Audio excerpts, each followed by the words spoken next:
So Tom's asked me to show you 5 items of fishing tackle that I could not live without. Something I definitely had to ponder over, and it was very interesting. And I've definitely decided on 5 key items that I want to show you. So coming in at number 5. So it's hard to give them order because all of these things here I could not live without. But number 5 is probably my landing net handle. Now, not just the landing net handle itself. So this is obviously Tackle Guru, sponsored by Tackle Guru. So I guess you could say I'm biased, but I genuinely believe this is, if not the best, one of the very best on the market. Ultra stiff. I think it's so important to have a stiff landing net handle when you're fishing. There's nothing worse than having a floppy landing net head, which when you go to net a fish, the sort of bend in the landing net handle slows you down. So this is ultra stiff and it comes in 3 parts. And I think that's really important and one of the things which makes it something I couldn't live without. The two key main sections for me are these two. I actually think there is a section, a longer, thinner section, which goes on the end of here. And if you're someone who goes on rivers and needs that super length, then that's something for you. But for commercial fishing, where I feel like it's a massive advantage in your fishing, if you can be a little bit more efficient, and when you're scooping them fish really quickly, especially when you're F1 fishing, a landing net that's stiff, strong is so important. So these are the two main sections on. It's what's it called? The Aventus landing net handle.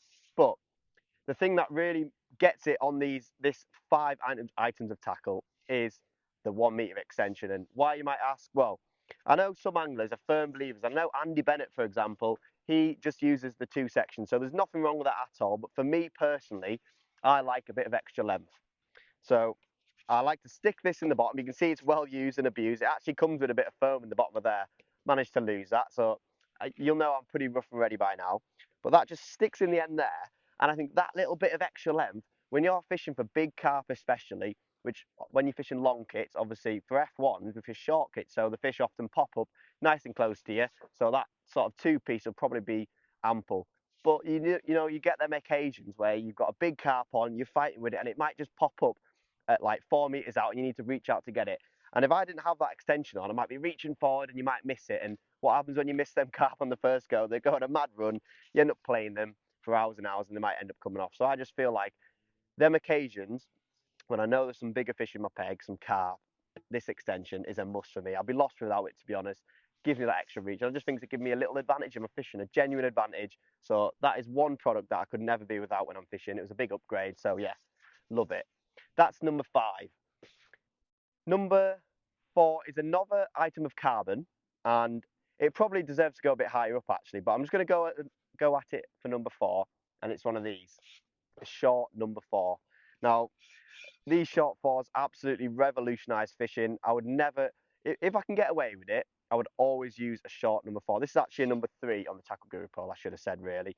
Obviously, the Tackle Guru poles have changed the numbers a little bit, but traditionally on a diver, for example, it'd be a number 4. But a short number 3, why is it so important? Why couldn't I live without it? Well, because it gives absolute ultimate stiffness to your pole, especially for me. I do a lot of F1 fishing, so having a bit of extra stiffness maximizes your potential.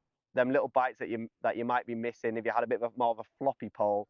I think this just stiffens your pole so it's like a poker. Especially with my Aventus pole, I've got the 900. It's unbelievable with this in, especially when you're doing overshotted fishing, when you're flicking your rig up and down. Having a bit of stiffness in your pole just helps you flick your rig up and stop your pole still. There's no sort of reverb or movement in your pole once you stop it. So that's why this becomes super handy. If, for example, I was fishing somewhere where I need the extra length, I've got numerous not longer number 3s in my bag, and that just obviously lets me add a bit of length. Maybe I might be slapping a pole for carp, then I could stick that on to give me a little bit of added flexibility, which can be a benefit. But for me, a lot of my fishing, stick one of these on, stiffens your pole up, makes it so much more responsive. I honestly could not live without it. They're solid as a rock. You could hit these off the ground. They're not going to break. I think the longer number 4s are obviously, because they're a bit longer, they're a little bit more malleable. That's why they give you a bit more flop. But these short number 3s, unbelievable. Could not live without them. That's number 4 on the list. Stop! 1 minute of your time, folks. If you love live matches and you want to learn from the best, put the anglers under pressure and watch them fish matches in real time, get over to the channel members section on Catch More Media's YouTube channel. Check it out. There's loads of content on there, including 16 live matches and one coming every single month. If you love live matches, Become a channel member today. It's a fiver. It's cheap. Go and check it out. Now, so something a little bit different, going away from the carving side of things, coming in at number three would be pole pots and cupping kits in particular. Now, this one's obviously attached because it's welded on here because I've had it on here for that long. My other one's in the car, but what I wanted to focus on here was having different size cupping kits with for feeding larger volumes of ground bait. And obviously, we've got loads of pole pots, and I think it's something that people maybe overlook a little bit. We have loads of people done videos, Christian Jones on our channel, about having different size kinder pots and how important it really is to your fishing. So you can measure your bait out. So you've got your smalls, mediums, large, paste pots, extra large pots, so you can tailor what you're feeding to the situation. Now, someone might think, you might suggest, oh, just get the biggest pot, then you can half fill it. But I want to know exactly what I'm feeding. And not just that, I want to confirm with my mate. So after a match, you might say, oh, Tom, how much did you feed down the edge? And he might go, oh, well, I fed three 200 ml pots to kick my peg off, and then I fed 100 ml every time. I go, oh, well, I actually fed three 300 ml pots, or maybe I've overfed me bait, or maybe I can help Tom out by saying a bit more bait was better. So I think it's really good to know exactly what you're feeding. It's something you can almost take off the international style anglers.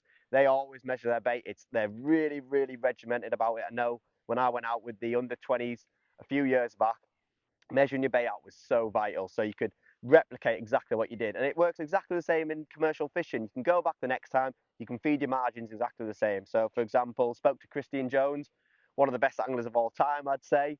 After a recent match at Western Pools, I said, how do you feed your margin, Chris? He said, oh, well, I fed three 300 ml pots, and then I topped up with 100 mils every time I went down there. I thought, oh, I've underfed my peg a little bit the last time, so I can note that. Same goes with anyone else you speak to. So I think it's really important. I've got a range of different pots. You know, big carp venues, the 300 ml is often the go-to, and maybe every time you hook one, you go back down, you could put a 200 ml pot in. Other venues, maybe Partridge Lakes, for example, this 100 ml pot, that's why I've actually got it attached to my short kit, is my go-to. 100 ml just seems a good volume of ground bait in particular to feed into your peg. It's not going to overdo it. So that's why I like to sort of have this range. Sometimes if you have this 200 ml pot on, you know what it's like in a match. You're rushing around or pleasure session, trying to get in for another carp. You fill it up and you feed a little bit too much bait, and you might just regret that if you get too many fish in your peg. So having the right pot on, I just think makes a big difference. So if I didn't have this range, I would genuinely be lost. So that's why that is coming in at number three. Now, I'll save this special one to last. But number two, something I've sort of bought recently. I think I seen Steve Parry get one first. He loves a gadget, Mr. Parry. But I assume that I wish I was getting some commission off Amazon for this because I know they're going to be going out and buying them. It's a fantastic little gadget, and I call this my away from home prep box. So I'm actually going to the Tunnel Barn Farm Pole Masters on the next week. So I've got this little box with me ready for that, and it's essentially a little mini portable prep box. So it's got a little top, little opening here, and I've got diamond eye threaders, I've got lines so I can tie rigs, got shots, little pens, I've got silicon, I've got loop tires, and I've got little gadgets to help me tie hooks, and I've got packets of hooks in there. Basically, everything I need for that given situation, I can stick in here from home. So I've got a little portable box to keep all my stuff in. If I want to tie some hooks, or a day before the last day of the festival, I'm not got enough hook lengths, or I need this rig, or this rig was good, I can tie a few extra ones up on a night. Keeps you nice and prepared.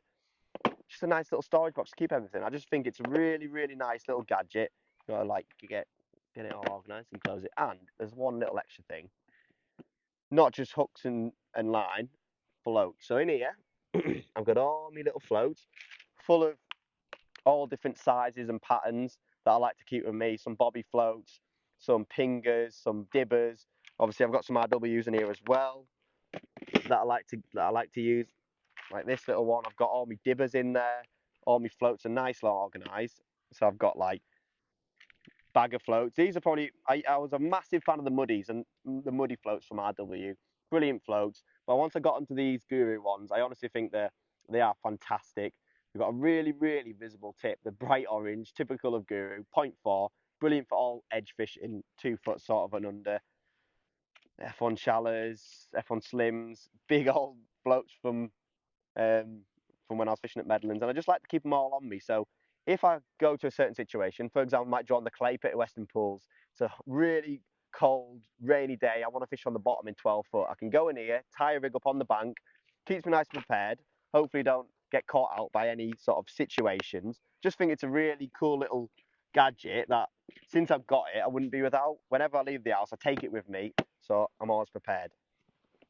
Now that's that's four little gadgets. Now one more gadget that 100% I couldn't live without, especially now with net rules and net limits in matches. You do not want to be going over in your nets because it'll cost you winning matches, sections, maybe even big old qualifiers. So a lot of venues have net limits, and I think a clicker is absolutely vital for that reason. Now the reason for that is because it lets me keep a track of what's in my net. It's dead simple, but I can't do it in my head. I know some people like to add it up in their heads. I like to concentrate on the fishing, keep my mind away from anything else. I don't want to be adding up. I'll just be getting myself confused. So when I get a fish, I can click the weight, nice and easy, on my side tray. And when I get it to £45 for a net, I can just twist this little knob, start again. So I know exactly what's in every net. Even if there wasn't any net limits, I still use it. And you might think, oh, it's just a waste of time. But me personally, I like to know exactly what I've got throughout the match so I can gauge where I'm going, how I'm doing. Do I need to make changes? So if you go into a venue and you are pretty familiar with it, you think, right, I'm probably going to need £150 to do well here. If you've clicked and you've maybe got £100 going into the last hour, you know you're doing well. You don't have to force your peg or do anything crazy. Just keeps you ticking over in your mind and helps you plan your match really efficiently. And I just think a clicker could not be without it. There's 5 items of tackle. Hopefully you took a little bit from that, and I'll see you on the next one.